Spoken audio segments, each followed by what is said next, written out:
जीवन में कुछ कर गुजरने की ठान ली जाए तो ऐसा कोई कार्य नहीं, ऐसा कोई क्षेत्र नहीं जिसमें सफलता ना हासिल हो।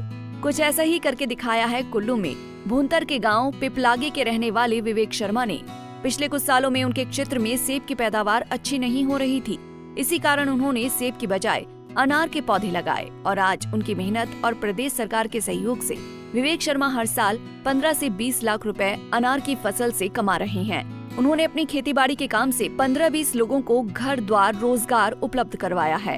विवेक का कहना है कि प्रदेश सरकार द्वारा उनके क्षेत्र में सिंचाई के लिए व्यास नदी से पानी की व्यवस्था की है, जिससे उन्हें सिंचाई के लिए साल भर पानी मिलता है। वो हर साल 1500 से 2000 अनार की पेटियां बेचते हैं और इस साल उन्हें अनार के बेहतरीन दाम मिल रहे हैं। पहले खेतों से फसल सब्जी मंडी ले जाकर बेचते थे, परंतु कुछ समय से व्यापारी लोग घर से ही फसल खरीद कर ले जाते हैं। उन्होंने बताया कि सरकार द्वारा जगह जगह सब्जी मंडियां किसानों की सुविधा के लिए प्रदान की गई हैं और सब्जी मंडियों में भी बेहतर सुविधा है। विवेक ने कहा कि इस वर्ष सरकार द्वारा पानी के टैंकों और पंपों के रखरखाव के लिए 15 लाख रुपए प्रदान किए गए हैं, जिससे उन्हें पूरे साल खेती बाड़ी के लिए पानी मिलता है। मेरा नाम विवेक कुमार शर्मा है। मैं पिपला के गांव से हूँ। यहाँ भुंतर से 7 लगता गांव है ये। तो यहाँ पर जो इससे पहले जो खेती होती थी, यहाँ पर एप्पल की खेती थी और कुछ मौसम के कारण और कुछ क्लाइमेट के कारण जो है हमारे यहाँ पर सेब में रंग आना बंद हो गया। उसके बाद हमने यहाँ पर सब्जियाँ उगानी स्टार्ट की और जैसे जैसे परिवर्तन हुआ उस हिसाब से हम बाद में अनार लगाना स्टार्ट किया। का आज 12-15 साल के पेड़ हो चुके हैं। इसमें जो है 15 आदमी हमारे पास काम करते हैं। उसमें जैसे सर्दियों में प्रूनिंग करना, खाद डालना और स्प्रे करना और साथ में इसमें तुड़ान के समय भी लेबर रहती है। पिछली बार यहाँ पर 800 क्रेट निकला था, तो इस बार हमें लगता है कि 150-200 क्रेट की बढ़ोतरी हो सकती है। तो पहले हम यहाँ सब्जी मंडी भी बेचते थे माल, यहाँ से तोड़ना और गाड़ी से हम जैसे जीप वगैरह ऑटो वगैरह में ले जाते थे। पर कुछ समय से यहाँ खेतों में ही व्यापारी आ रहे हैं। इस बार यहाँ कलकत्ता के व्यापारी आए हैं, वो 93 से 95 रुपये किलो खेतों में ही ले रहे हैं। तो इसमें स्प्रे भी होती है और सर्दियों से इसमें काफ़ी लोगों को भी रोज़गार काफ़ी मिला हुआ है। तो साथ में यहाँ पर जो पानी के देते हम खेतों में, वो लिफ्ट इरिगेशन की स्कीम है जो कि ब्यास नदी से गवर्नमेंट ने उठाई हुई है। तो वहाँ से हमारा यहीं साथ में मेन टैंक है, वहाँ से हम सप्लाई करते हैं। बाकी जो है पंचायतों के नरेगा के थ्रू हर खेतों में जो है नरेगा के टैंक सिंचाई के लिए बन चुके हैं। तो साथ में उससे भी काफ़ी जो है हमारे को सहायता मिली और इससे भी काफ़ी जो है स्प्रे करने के लिए पर्याप्त पानी मिल जाता है।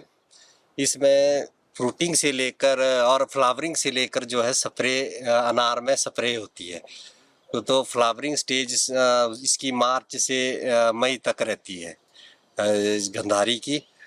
तो सीडलेस की जून तक रहती है। सीडलेस जो अनार है संधूरी, क्योंकि दूसरे प्लॉटों में हमने कहीं संधूरी लगाया है। इसके साथ हमने 2 प्लॉट और जो है गंधारी अनार के तैयार किए हुए हैं। तो हर खेतों में जो है हमने सिंचाई टैंक बनाए हुए हैं, जिस जाकि पर्याप्त मात्रा में हमें जो पानी की सुविधा भी मिल सके और स्प्रे करने में भी आसानी हो सके। कि फ्लावरिंग स्टेज से इसकी स्प्रे स्टार्ट हो जाती है आपके सितंबर तक। इसमें जो पिछली साल फसल मौसम के कारण थोड़ी कम हुई थी, क्योंकि पिछली बार बारिशें बहुत हुई थी, तो लगभग इसी प्लॉट में 800 क्रेट निकला था। ऐसे हमारे पूरे एरिया में जो है 1500 से 1800 क्रेट गंधारी का और 400-500 क्रेट संधूरी अनार का भी निकलता है।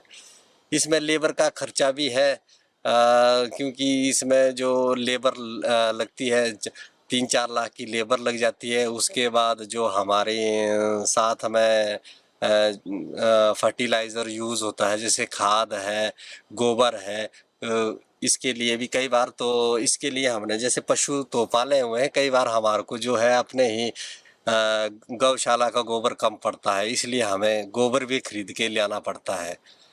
तो इस बार मौसम ठीक रहा फ्लावरिंग स्टेज में, तो इस बार क्रेट यहाँ ज़्यादा निकलेगी। तो लगभग इस बार ये 1800-1900 क्रेट गंधारी का होगा, 300-400 क्रेट संधूरी का होगा। लगभग 20-1 लाख का अनुमान है। बाकी इसमें खर्चा है 4-5 लाख रुपए खर्चा इसका साल का आ जाता है। पानी की जो सुविधा है वो हमारी सिंचाई जो है ब्यास नदी पर हमारे सरकार ने जो है हमारे लिए सिंचाई की सुविधा दी है, पंप हाउस बनाया हुआ है। तो इसी साल जैसे हमारे अगर पंप वगैरह खराब हो जाते हैं, तो इस बार हमारे CPS बने हैं सुंदर सिंह ठाकुर जी, तो उन्होंने हमारे सभी बागबानों के लिए हम उनके पास गए और हमने कहा कि भाई बागबानी तो कर रहे हैं पर पानी की जो हमारी मोटरें ख़राब हो गई थी, तो इस बार हमें उन्होंने 15 लाख की जो है मोटर प्रदान की, जिससे कि हमारा जो सिंचाई है सुचारू रूप से चली। और पंचायत की तरफ से नरेगा का काम चलता रहता है, क्योंकि उससे भी हमारे जो है हर खेतों में जो सिंचाई टैंक बने हुए हैं उससे भी हमारे को काफ़ी सुविधाएं मिली, क्योंकि हर जगह जो है पानी स्टोरेज किया जाता है। और पूरे इसी एरिया में सारा जो है सभी जो है बागवानी का काम करते हैं, कुछ ने अनार लगाए हैं, कुछ ने पलम लगाए हैं, और उसके लिए जो सिंचाई की पूरी व्यवस्था है। तो साथ में हम सरकार का भी धन्यवाद करते हैं। हम जो हिमाचल प्रदेश के मुख्यमंत्री सुखविंदर सिंह सुक्खू जी का धन्यवाद करते हैं, क्योंकि वो किसानों और बागवानों के लिए हर प्रयास और हर अच्छे कदम उठाते रहते हैं। धन्यवाद। पंजाब केसरी टीवी के लिए कुल्लू से दिलीप ठाकुर की रिपोर्ट। हमसे जुड़े रहने के लिए हमारे YouTube चैनल को सब्सक्राइब करें और नई वीडियो की नोटिफिकेशन के लिए बेल आइकॉन को दबाएं।